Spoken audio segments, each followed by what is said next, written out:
안녕하세요. 반갑습니다. 방구석 한의사 월광입니다. 오늘은 제가 영화를 한 편 보고 왔어요. 영화는 그대들 어떻게 살 것인가 하는 미야자키 하야오 감독의 이제 영화인데, 제가 영화를 보면서 한의사로서 느낀 점도 좀 있는 것 같고, 그리고 이 작품의 구조에 대해서 생각해 보면 우리가 트라우마를 어떻게 하면 다룰 수 있을지에 대해서 한번 고민하는 계기가 될 것 같아서 이제 감상문 아닌 감상문을 한번 작성을 해보려고 합니다. 자, 이 작품 같은 경우는 흔히 제 생각에는 앨리스류 작품이라고 생각해요.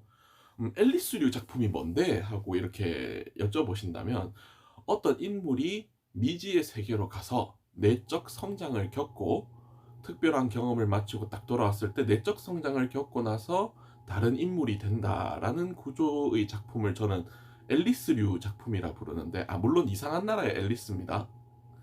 이 앨리스류 작품의 구조를 따르고 있죠. 미야자키 감독의 또 다른 작품으로 보자면 흔히 말해서 센과 치히로의 행방불명 또한 이 앨리스류 작품에 속한다고 할 수 있겠죠. 그래서 그대들 어떻게 살 것인가는 이제 큰 할아버지의 마음 세계를 여행하고 돌아온 마이토라는 인물이 어떻게 변화를 하는지, 그 내적 세계가 어떻게 변화해서 다른 인물이 되는지를 보여주는 영화라고 생각합니다. 그래서 이거는 원작이랑 대꾸를 조금 이루는 면이 있는데, 어떤 대꾸냐면, 원작을 읽어보게 되면 코페르라는 인물이 외삼촌의 이야기를 듣고 자신의 내면이 스스로 변해가는 이야기를 한단 말이에요. 결국에는 코페르라는 이제 원작 속의 인물 또한 외삼촌의 내적 세계를 바라보고, 외삼촌이 나는 이렇게 살았는데 너는 어떻게 살래? 하고 물어보는 그런 구조와 조금 비슷하다고 저는 생각을 했습니다. 극 중에 마이토 또한 큰 할아버지의 마음 세계를 그대들 어떻게 살 것인가라는 책을 읽고 모험을 떠나게 되는데, 그 모험의 이제 과정과 끝에서 마이토가 어떤 인물로 변화를 하는지가 이제 그대들 어떻게 살 것인가의 주요 내용이라고 생각합니다. 이제는 각각의 영화를 보면서 드는 의문점에 대해서 이제 얘기를 해봐야 될 것 같아요. 영화를 보면 이 뭔 내용인가 상당히 고민을 많이 해야 되거든요. 굉장히 영화가 저는 어렵게 느껴졌습니다. 그래서 영화를 보면서 나올 수 있는 질문들에 대해서 저의 생각을 조금 정리해 보려고 합니다.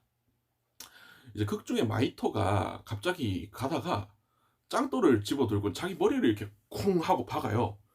처음에 보면은 이게 왜 이러지? 하고 드는 생각이 좀 많이 드는 부분인데, 제 생각에는 마이토가 자신의 머리에 상처를 낸 이유는, 이제 보통 어린애가 자해를 하거나 보통 어떤 인물이 정신과적으로 조금 자해를 한다고 하면 우린 이걸 두 가지로 보거든요. 하나는 자신을 도와주세요 하는 구조 신호, 혹은 두 번째는 자신의 모순점을 발견한 인물이 자기에 대한 죄책감을 발현하는 걸로 보거든요. 이 두 가지로 모두 한번 해석을 해보자면, 마이토가 이제 엄마가 죽고 새엄마를 만나가지고 새로운 환경에까지 오게 됐어요. 아이가 얼마나 불안하겠습니까? 불안하고 힘들고 그러다 보니 이제 저를 좀 도와주세요 하는 일련의 의미로 좀 해석을 해볼 수 있을 것 같고요. 극 중에서 그려지는 마이토의 아버지는 그렇게 훌륭한 인물은 아닙니다. 자기 자식의 친구들이 어떻게 자기 자식을 바라볼지는 전혀 고려하지 않고 이제 자동차로 아이를 학교에 데려다 주는 모습이라거나, 필리핀 전역에서, 즉 일본이 이제 자기네들 나라가 전쟁에서 이제 폐색이 짓고 있는데도 오히려 돈 벌어서 잘 됐다라고 얘기하는 장면도 나오고요. 그리고 군수 생활 물자를 이제 만들면서 일본인 스스로를 전쟁 속에 몰아넣으며 피폐한 삶을 만드는데도 자기는 돈 벌었다면서 좋아하는 인물이거든요. 그러니까 그렇게 좋은 인물이 아닌데 마이토는 이걸 간파합니다. 자기가 좀 잘 살고 돈도 잘 벌고 하는 게 자기 친구들이나 주변 인물들을 갉아먹으면서 생겨난 피 묻은 돈이라는 사실을 마이토는 알고 있거든요. 그렇기 때문에 자기 혐오적인 생각을 굉장히 많이 했을 것 같아요.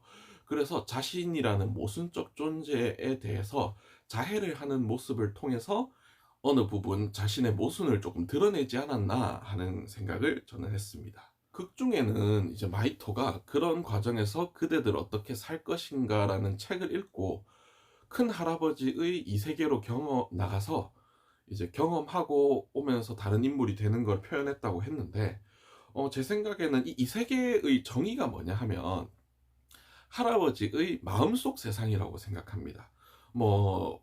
완전한 판타지 월드 이런 게 아니고 할아버지가 그 돌을 만짐으로써 형성된 세계이기 때문에 할아버지의 의식과 무의식 세계라고 저는 느꼈고, 그 말은 다르게 하자면 할아버지라는 인물이 이제 나는 이렇게 살았고 세상이란 존재를 이렇게 느꼈는데에 대해서 말하는 부분이라고 저는 느꼈던 것 같아요.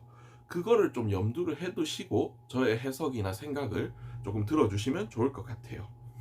그래서 이제 처음에 마이토가 이제 이 세계로 들어가게 되면 와라와라 에피소드가 나와요. 이게 뭐냐면 어떤 펠리컨이 나와가지고 이제 영혼들 잡아먹고 뭐 그런 건데, 이게 큰 할아버지 입장에서 바라본 세계관이란 말인 거죠.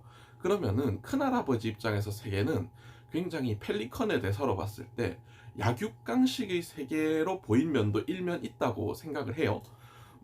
센 사람이 약한 걸 잡아먹고 사는 게 뭐가 문제냐라는 일련의 생각을 한 번쯤은 한 걸로 보이죠. 거기서 보면 이제 마이토를 따라서 키리코라는 어떤 할머니가 하나 같이 따라 들어가는데, 이 부분은 저는 그렇게 생각해요. 어떤 그 외부 인물이 그 이 세계로 들어갈 때는 이제 자기 자신이 스스로를 무의식적으로 어떤 나이로 인식하는가에 따라서 이제 그 나이대에 맞게 돌아가는 것 같은데, 키리코 할머니의 마음은 여전히 친절하고 어린 존재를 도울 줄 알며 조금 젊은 스스로를 인식한 모습인데, 마치 이거는 이제 어르신들이 자기 나이는 아직 이팔 청춘이다 이렇게 생각하는 모습과 조금 닮지 않았나 하는 생각도 듭니다. 그러면 거기서 이제 펠리컨이 이런 말을 하거든요. 나는 그냥 먹이가 있어서 이제 먹으려고 했을 뿐이다.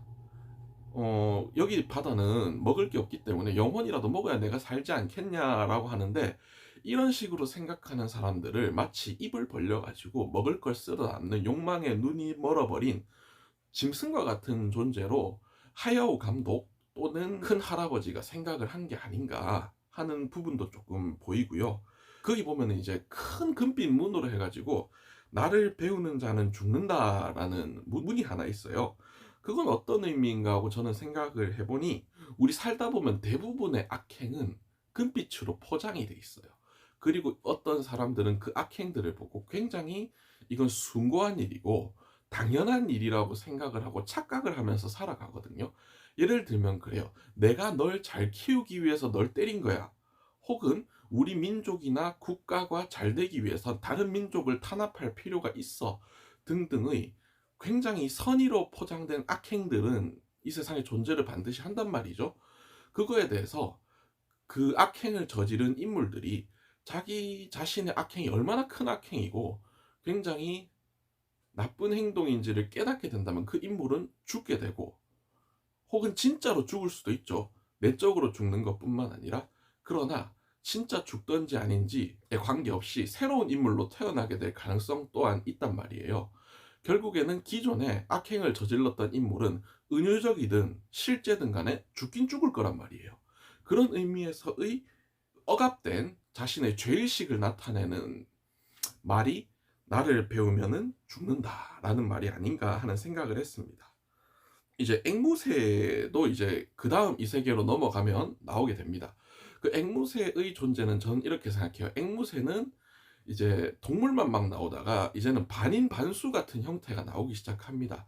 그런 걸로 봤을 때 이 나를 배우면 죽는다라는 그런 죄악의 업을 받아들이기는 받아들였는데, 이걸 받아들이고 나면 뭘 믿어야 될지 헷갈린단 말이에요.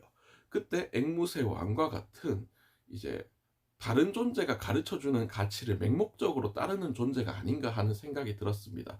쉽게 말하면 히틀러를 따르는 히틀러의 국민이나 일본 천황을 따르는 이제 일왕이죠. 일왕을 따르는 이제 일본 국민들의 맹목적인 모습이 마치 그들을 답습하는, 그러니까 주인의 모습을 답습하는 앵무새의 모습과 비슷해서 생각 없이 사는 사람들을 앵무새라고 조금 표현하지 않았나 싶기도 하고요.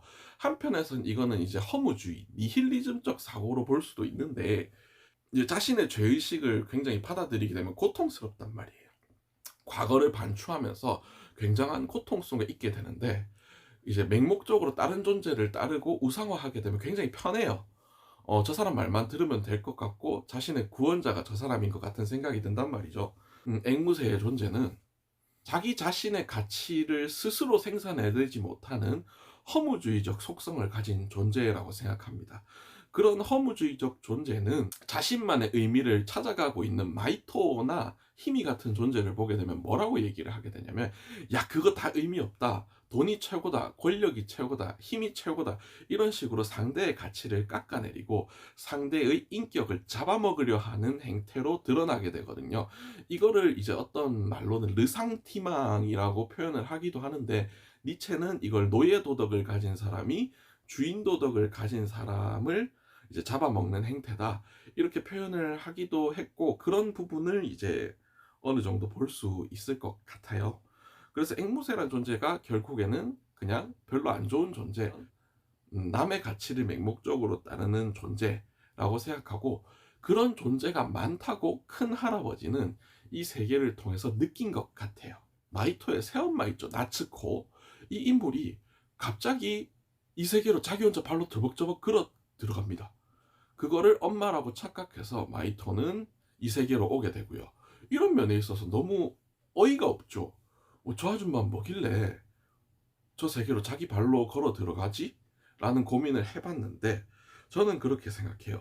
나츠코라는 인물이 마이토를 받아들이고 새 남편을 받아들이면서 느꼈던 감정적인 요동이 있을 거예요. 이제 마이토를 바라보는 관점이 좀 더 중요하다 생각하는데, 자기가 낳지 않은 새 아들이 들어왔단 말이에요. 그러면은 보통 사람의 마음은 어떨까요? 아, 쟤만 없었으면 내가 남편이랑 내 아들, 혈육인 내 아들을 낳아서 완벽한 내 가정을 이루고 살 수 있었을 텐데라는 생각이 들면서, 한편으로는 내가 저 아이를 받아들이지 못하는 게 제가 무슨 잘못이 있다고, 내가 진짜 나쁜 여자가 아닌가 하는 생각도 들 것이고, 그 두 가지 양가 감정이 나츠코란 인물을 굉장히 괴롭게 했을 거라고 생각한단 말이에요. 그런 부분에서 이 세계에서 어떤 마음적인 무의식의 부분을 볼 수 있다라고 생각을 하니까 결심을 하고 산실이라는 장소로 이동을 해가지고 마이토라는 사람을 가슴으로 낳는 과정을 경험하기 위해서 그곳으로 간 게 아닐까 생각을 합니다. 이제 실제로 자신의 아이를 낳으러 갔다고 착각을 할 수도 있는 부분인데, 그러면 병원으로 가면 되기 때문에 굳이 이 세계로 간 이유는 마이토라는 사람을 가슴으로 낳기 위해서라고 저는 생각을 합니다. 그래서 금줄을 막 치고 이제 마음속에 산실에 누워가지고 이제 마이토라는 존재를 낳으려고 하는데, 마이토가 거기를 침범을 하죠. 그러니까 그 많은 금줄들이 마이토를 확 공격을 합니다. 그러면서 나츠코가 마이토에게 엄청난 욕설 아닌 욕설을 내뱉기도 하고요. 근데 그때 마이토가 용기를 내가지고 엄마 하고 부릅니다. 엄마, 내가 구해줄게요 하는데, 그걸 보고 마음속에 있던 마이토에 대한 애정과 사랑을 인정하기 시작해요. 그러면서 서로의 모자 관계죠. 모자 관계가 굉장한 회복을 하는 모습을 보이게 되는데, 그거는 일련의 제 생각에는 보통 어떤 존재가 다른 존재와 싸우다 보면은 이제 있는 말 없는 말 다 튀어나오고, 이제 마음에 없는 소리, 이제 남을 상처 주는 말들이 막 튀어나오는데, 그때 당시 그러다가 어떤 존재가 그 마음의 벽에 선을 딱 허물고 친절함으로 상대를 대하게 될 때 굉장히 많은 갈등이 해결될 수 있다는 것을 다들 아실 거예요. 예를 들면 이제 의붓 모자 관계가 굉장히 냉랭하고 서로에게 마음을 주지 못하고, 마음을 줬을 때 이제 자기가 엄마라고 불렀을 때 마이토 입장에서는 나 네 자식, 네가 뭔 자식이냐 이렇게 얘기를 하고는 굉장한 상처를 받을 수 있는데, 그 상처를 받을 걸 각오하고 엄마 하고 한번 불러봤을 때 굉장히 큰 갈등이 해소되는 면을 볼 수 있거든요. 그런 면에 있어서 마치 그 금줄이 이제 마이토를 둘러싸면서 붕대처럼 보인단 말이에요. 이제 마음이 상처받을 걸 알지만 친절함으로 상대를 대하는 이 마이토의 용기 있는 태도를 볼 수도 있을 거고요. 그로 인해서 실제로 이제 나츠코와 마이토 사이의 갈등이 해결이 되기 때문에 그런 부분이 저는 굉장히 인상 깊게 다가왔고, 마이토라는 인물이 굉장히 용기가 있는 인물이라는 생각이 들었어요. 그리고 이제 큰 할아버지, 이 사람은 도대체 어떤 인생을 살았길래 이런 세계를 만들게 됐나라고 생각이 들거든요. 이제 큰 할아버지가 만든 세계를 보게 되면 저는 의식과 무의식으로 나눈다 생각해요.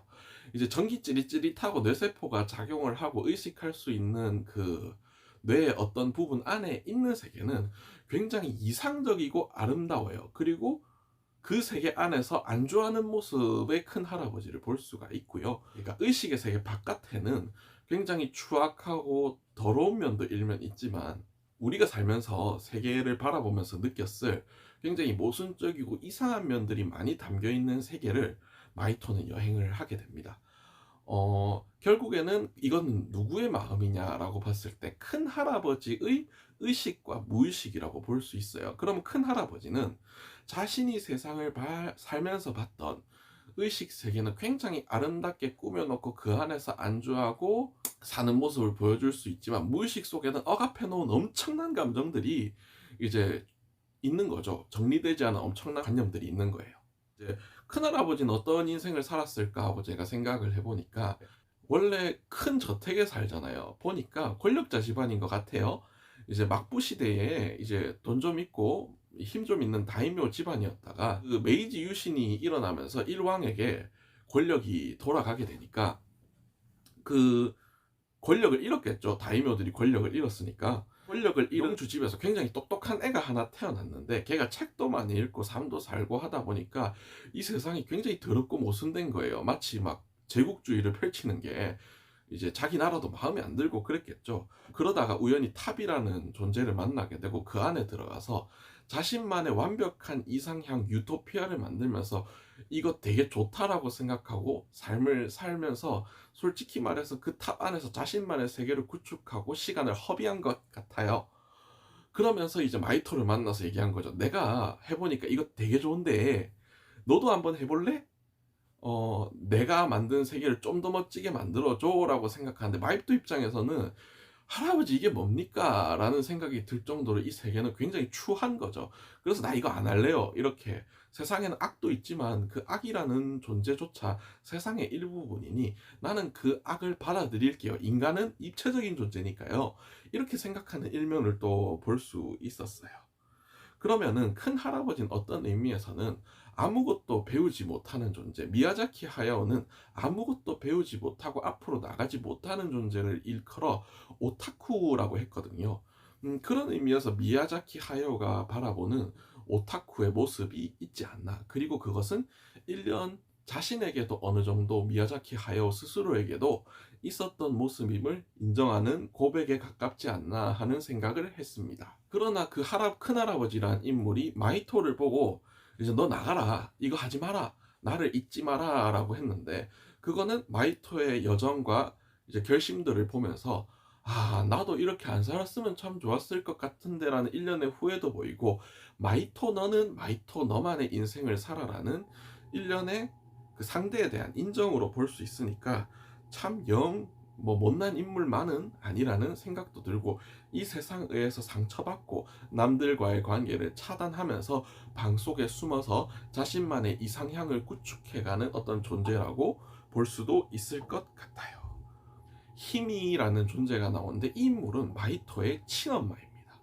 근데 이 인물은 막 갑자기 불을 막 쓰고 파이어볼을 던지고 하는데, 이게 무슨 판타스틱 4에 나오는 휴먼 토치를 보는 것 같아요. 근데 이 세계에 등장하는 다른 인물들에게는 초능력이라는 게 없단 말이에요. 근데 이 힘이라는 인물은 초능력이 있어요. 그거를 저는 왜 그렇냐고 생각을 한다면, 우리가 삶을 살다 보면 죽음이란 걸 생각을 할 때 이것은 삶에서 굉장한 무기가 될 때가 있습니다. 내일 당장 죽는다, 우리는 언젠가는 죽음이 있다 라는 것을 생각을 해보면은 어떤 생각이 드냐면 오히려 이게 힘이 되는 거죠. 나는 언젠가 죽을 거고 내 생명 또한 바스라져 갈 존재니까 내 삶을 굉장히 가치 있고 소중하게 사용해야겠다라는 생각이 들거든요. 이거는 삶을 살다 보면 일련 독이 아닌 무기로 이제 작용하는 경우가 많죠. 그런데 이 힘이라는 인물은 결국에는 불 구덩이 속에서 죽음을 맞이하는 캐릭터란 말이에요. 그런데 이 희미는 자신의 죽음마저 긍정하면서 자신의 세상으로 돌아가는 캐릭터이지 않습니까? 그런 면에서 볼 때 희미는 죽음마저 인정하고 자신의 무기로 사용할 수 있는 그런 내적인 힘이 있는 존재라는 생각이 들었습니다.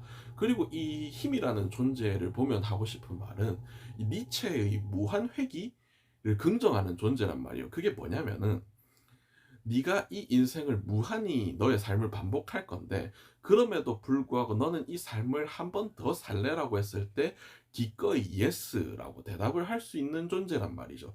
그런 면에서 볼 때 진정으로 자신의 삶을 긍정하고 죽음 또한 이겨낸 존재라고 좀 볼 수가 있을 것 같아요. 어떤 면에서 보면 굉장히 멋있고 이제 니체의 위버맨시 초인에 가까운 존재라고 볼 수도 있을 것 같죠. 이제 외가리가 한 마리 나오는데 이 외가리는 도대체 어떤 존재냐라고 생각을 해보면 여기 나오는 동물들은 누가 됐든 간에 대장장이가 됐든 큰할아버지가 됐든 간에 외부의 앵무새들이나 외가리가 이 세계 안으로 들어온 존재란 말이에요. 어떤 부분에서 보면 마지막 장면에서 탑이 무너지면서 나올 때 다른 존재들은 다 앵무새나 본연의 모습으로 돌아가는데 이 외가리만큼은 사람 말을 합니다. 그런 면으로 보아 이 외가리는 처음에는 저는 바깥에서 살다가 우연히 이 세계로 들어왔을 거라 생각해요. 그러면서 펠리컨처럼 약육강식도 고민해보고 나를 알게 되면 죽는다라는 속성에 대해서도 진심으로 고민을 해보면서 어느 정도 외가리지만 이 사람다운 생각을 하고 고민하는 중간 과정에 있는 존재가 아닐까라고 생각했어요. 그러니 마이토를 일련에서는 배신하려고 하고 이용해 먹으려는 모습도 좀 나오고 어떤 면에서는 이제 마이토를 도우면서 친구처럼 보이는 모습도 나오거든요. 그런 면이 어떤 보면 금수와 인간을 왔다 갔다 하는 우리 사람의 삶과 좀 비슷하지 않나 하는 생각이 들었고 오히려 저는 좀 너무 올곧은 마이토보다는 외가리에게 좀 더 마음이 갔던 것 같아요. 또 그 이제 외가리와 마이토의 관계가 서로 부족한 존재지만 그 부족함을 보듬고 돕고 싸우면서 나아가는 친구의 모습이 보이는 것 같더라고요. 우리 친구들이랑 살다 보면 싸우고 화내고 속상하고 슬퍼하지만 결국엔 같이 성장하면서 함께 살아가지 않습니까? 그런 함께 살아가는 부분이 이제 와 진짜 친구 같다. 미야자키 하야오가 친구라는 존재를 함께 상처받고 싸우고 성장하는 존재로 생각했구나 하는 면을 저는 느꼈습니다. 이게 이 세계 자체가 왜 마음 세계냐라고 생각할 수 있는 큰 단서를 저는 마이토와 외가리의 관계에서 찾아냈는데요. 이 외가리가 이제 마이토의 화살에 맞습니다. 그러면서 구멍이 뽕 하고 나게 되는데 이게 이 세계 안에서 있었던 일입니다. 이 마음 세계 할아버지가 본 세상을 투영한 마음 세계 안에서 외가리가 상처를 나게 되는데 이 상처를 준 사람만이 치유를 할 수 있다고 해요. 그래서 마이토가 내나무 같은 걸 깎아가지고 외가리의 부리를 메워주거든요. 그게 1년 사람이 삶을 살다 보면 서로에게 상처가 되는 말을 주고받을 거나 서로에게 상처를 주는 존재가 인간인데 그 상처를 준 존재만이 상처를 받은 존재의 마음을 이제 치유할 수 있다는 그런 메타포가 있지 않나 하는 생각도 들어요. 저는 이 메타포에 동의를 하진 않습니다. 그렇지만 미야자키 하야오 감독의 생각을 조금 엿볼 수 있는 부분이었고요. 상대에 의해서 채워진 상처가 결코 없었던 상처로 돌아오지 않고 완벽한 기능을 하지 않거든요. 그렇기 때문에 상처받기 이전으로 돌아갈 수 없는 인간의 존재에 대해서 한번 생각을 해보는 계기가 됐어요. 원래 친구 관계란 게 이제 상처 주고 서로 치유해주고 하면서 이제 살아가는 게 맞지 않습니까? 그런 부분이 조금 느껴졌던 것 같아요. 저는 조금 동의하기 힘든 부분도 있지만요. 근데 이제 마지막에 나오면서 이 외가리만 말을 한단 말이에요. 그조차 이제 인간 친구와 함께 고민하면서, 그리고 이전에도 고민을 해오면서 좀 더 사람다워지고 인간다워진 외가리의 모습, 즉 어떤 존재가 태어나서 그 존재 자체로 규정돼서 살지 않는다. 외가리지만 사람다운 모습으로도 살 수 있다라는 그런 모습을 보면은, 출신 성분에 대해서 너무 따지지 말라는 미야자키 하야오의 태도도 조금은 볼 수 있을 것 같아요. 결국에는 그러면은 이제 제가 의문을 가졌던 여러 가지 부분들은 애지간하면 제가 고민을 하면서 나름의 결론을 내린 것 같아요. 그러면은 이제 생각을 해봐야 되죠. 미야자키 하야오의 인생도 투영된 이 영화, 이제 돌도 13개잖아요.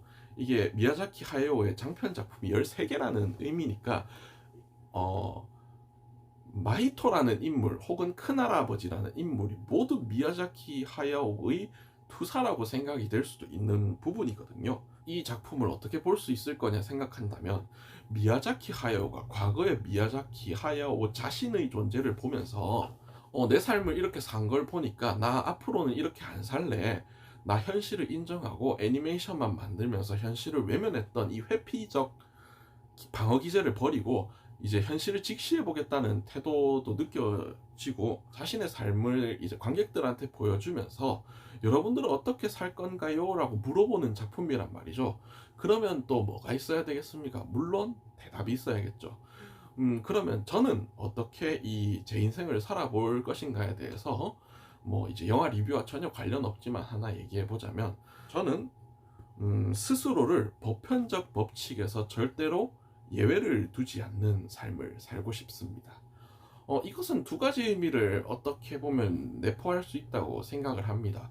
첫 번째로 보면은, 사람들은 이제 스스로를 보편적 법칙에서 많이 예외로 두면서 악행을 저지릅니다. 내 자식 잘 되라고 한 거니까 나 내 자식 때려도 돼. 혹은 나는 뭐 조금 내가 이렇게 힘들어서 해야 되겠어, 나는 뭐 남들을 좀 해하더라도 돈 좀 잘 벌어야지, 이런 생각들을 하게 됩니다. 저는 그런 생각을 하지 않으려고 부단히 노력하는 삶을 살겠습니다, 감독님.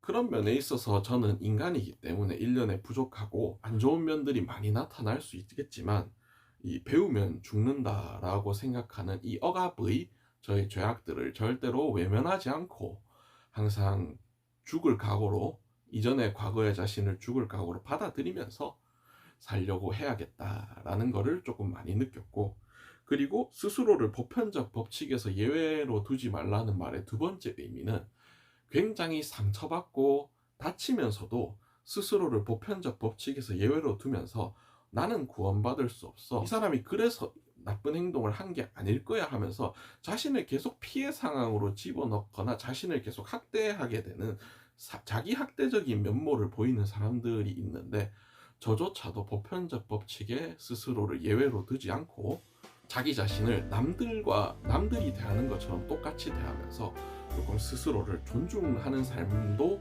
사는 게 맞지 않나 하는 생각을 하면서 이제 이 리뷰 영상을 마쳐볼까 합니다. 지금까지 얘기했던 것들은 순전히 이 영화를 보면서 느꼈던 제 생각이에요.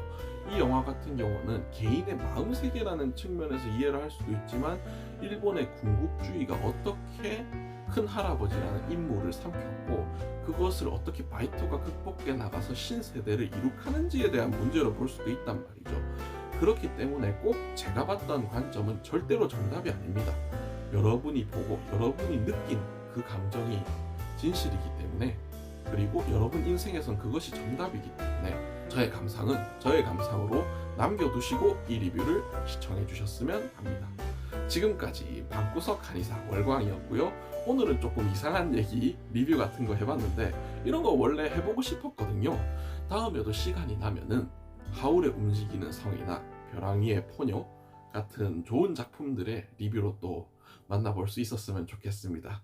감사합니다.